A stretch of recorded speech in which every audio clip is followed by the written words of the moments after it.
بسم اللہ الرحمن الرحیم۔ میں نے نبی کریم صلی اللہ علیہ وسلم سے سنا، آپ فرماتے تھے کہ میں حوض کوثر پر تم سے پہلے رہوں گا۔ جو وہاں پہنچے گا تو اس کا پانی پیے گا، اور جو اس کا پانی پی لے گا وہ اس کے بعد کبھی پیاسا نہیں ہوگا۔ میرے پاس ایسے لوگ بھی آئیں گے جنہیں میں پہچانتا ہوں گا اور وہ مجھے پہچانتے ہوں گے، پھر میرے اور ان کے درمیان پردہ ڈال دیا جائے گا۔ ابو حازم نے بیان کیا، نعمان بن ابی عیاش نے بھی سنا کہ میں ان سے یہ حدیث بیان کر رہا ہوں، تو انہوں نے کہا، کیا تو نے سہل رضی اللہ عنہ سے اس طرح یہ حدیث سنی تھی؟ میں نے کہا ہاں۔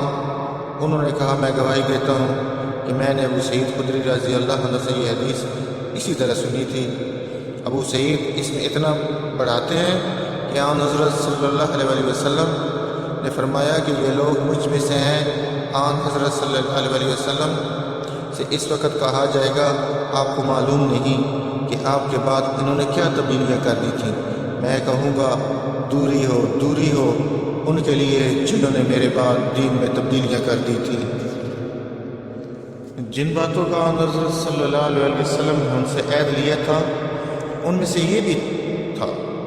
یہ بھی تھا کہ خوشی اور ناگواری، تنگی اور کشادگی، اور اپنی حق تلفی میں بھی اطاعت اور فرما برداری کریں، اور یہ بھی کہ حکمرانوں کے ساتھ حکومت کے بارے میں اس وقت تک جھگڑا نہ کریں جب تک ان کو اعلانیہ کفر کرتے نہ دیکھ لیں۔ اگر وہ اعلانیہ کفر کریں تو تم کو اللہ کے پاس سے دلیل مل جائے گی۔